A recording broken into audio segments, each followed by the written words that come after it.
Hey everyone, I wanted to go over the new and exciting news that we got for Monster Hunter Rise Sunbreak that's set to release on both the Nintendo Switch and on PC on June 30th.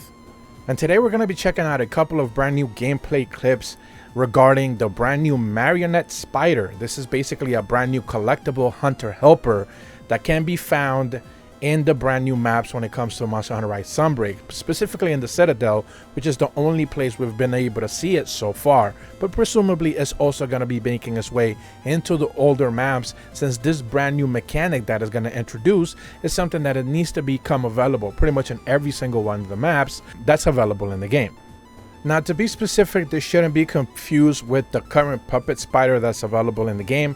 This one is the one that you pick up the endemic life form basically out in the field, and it shoots out the web where it basically immobilizes its target. It basically makes it so you can mount a monster pretty easily, wyvern ride it, and be able to attack another monster, or just kind of like bang it up against the wall and do extra damage to knock it over. That is the typical puppet spider that we have available in the game as of right now. What we're talking about here is the Marionette Spider, and according to Capcom's very own description, it says, closely related to the puppet spider, these creatures are covered in blue hairs with a striking orange pattern. The silk can be used to take control over monsters and force it in desired directions, which if aimed towards an obstacle can damage the monster and potentially topple it. Use the spider silk wisely to create opportunities to attack. And as you have been seeing on the screen with the brand new gameplay clip, not only do we get a closer look at the spider itself, which is mostly blue and somewhat with definitely orange stripe on the side, which is something that they give in the description. You can certainly pick it up in the wildlife area pretty much as if it's located everywhere. And one of the things you're going to notice here in the clip that you're also seeing is that the barrier is going to get picked off right away.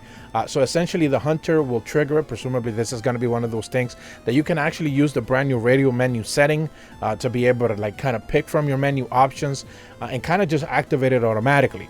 It will send out a string directly into the monster. It kind of gets attached to the side or the face. That is the places where we have seen it kind of automatically attached to the monsters, but we don't necessarily know if it's going to attack at any other parts of the bodies of the monster. And then essentially you can just kind of like walk your way to a wall, to a pillar, anything along those lines, and eventually pull on that wire. Essentially that is what is happening, and the monster will just kind of come running towards it and just kind of like bash his head into the wall, into the pillar, knock it over, whatever the case may be. Another thing that they showcase in the clip as well is that you can kind of fling yourself forward with this silk bind, silk fly, or whatever it's called, a wire fall or whatever it is, and then automatically like kind of throw it up in the air as well. So they show that in the clip with the Rathalos. You can automatically pin the spider onto the monster as you're flinging yourself upward. Now it is interesting to note that if you can like actually automatically aim it, which doesn't seem to be the case, this is why they're kind of like throwing themselves up into the air to the Rathalos, getting close to it to automatically activate it and then be able to do that as well.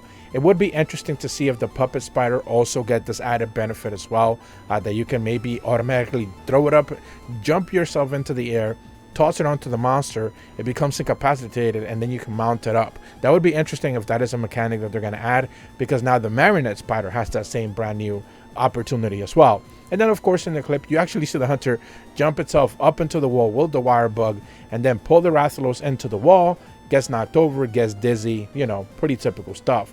Couple of other things worth to note when it comes to this clip specifically. You're seeing the heavy bowgun, the G-Rank heavy bowgun, Zinogre weapon, as well as the GX Zinogre G-Rank armor set from the hunter. And interestingly enough, in the subsequent clip, this is after the one where they pick it up, they're wearing the lance whenever they're tossing the Barrieth Marionette Spider onto the Barrieth, I should say. You see them wearing that armor as well. And then in the Rathalos clip, you actually get to see them wearing the heavy bowgun once again. So that is the GX Zinogre armor that we have seen in previous games as well, but you're now seeing it in this one as well. We do have another clip of the Marionette Spider. That is the one that they originally had shown off. This is the hunter actually wearing Garangolm armor, and I believe the switch axe, if I look at it correctly, I believe that's what it might be. And they're actually using that Marionette Spider to kind of like pick up that Tigrex, kind of get stuck to the side, and automatically you see like the hunter run all the way back to a pillar area that kind of gets destroyed as the Tigrex get kind of like bounced into the pillar essentially.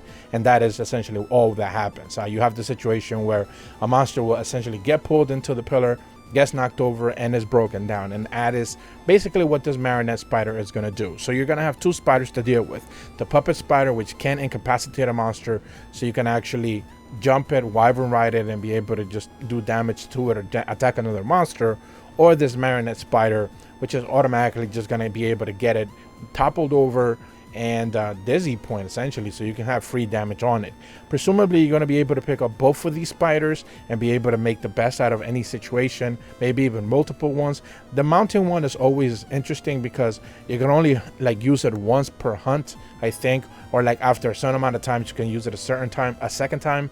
But if you're like hunting for that long, you probably have better ways to be able to deal damage than just having to worry about mounting damage. So at the end of the day, it's probably easier to just pick up one of each of the spiders, so you can have extra mounting damage whenever you topple it over, and then you can pull it against the wall again and then have extra topple damage as well. So you have the best of both worlds in that situation, especially if you're kind of like doing solo hunts. There is a benefit to be had if you're like, you know, picking up endemic life forms, which is something that I've talked about at length, that you should definitely be trying to do if you're doing solo hunts. If you're doing online hunts, you know, most people don't necessarily worry about it too much, but at the end of the day, the more benefits you have, the better.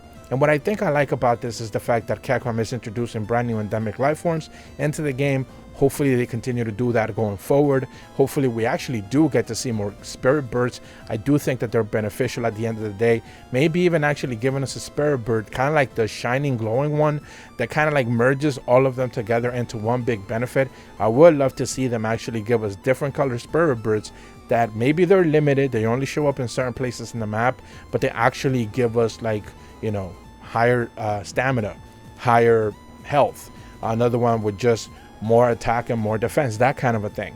Mixing, instead of picking up one for one specific color, you get multiple effects for one spirit bird, even if it's, you know, not that much added bonus, but the fact that you pick up a couple of those, you get more benefits all the way around. And I think that would be easier and better, especially for those people who love to go out of their way to pick up spirit birds, because they're ultimately at the end of the day highly beneficial for solo runs. Now if you're doing speed running and stuff like that, you don't necessarily need to worry about that. But if you are trying to like make the game easier for yourself, which is always encouraged if you're having a little bit of a tough time, then, you know, it's always beneficial in that regard. But that's about all the information that I have for you guys today. Hopefully you found it informational, and I'm hoping that Capcom keeps providing us clips and information when it comes to these brand new endemic life forms. If you are brand new to my channel, be sure to leave a like and subscribe, hit the bell to receive notifications when the videos go up, and as always, thank you so much for watching. See ya.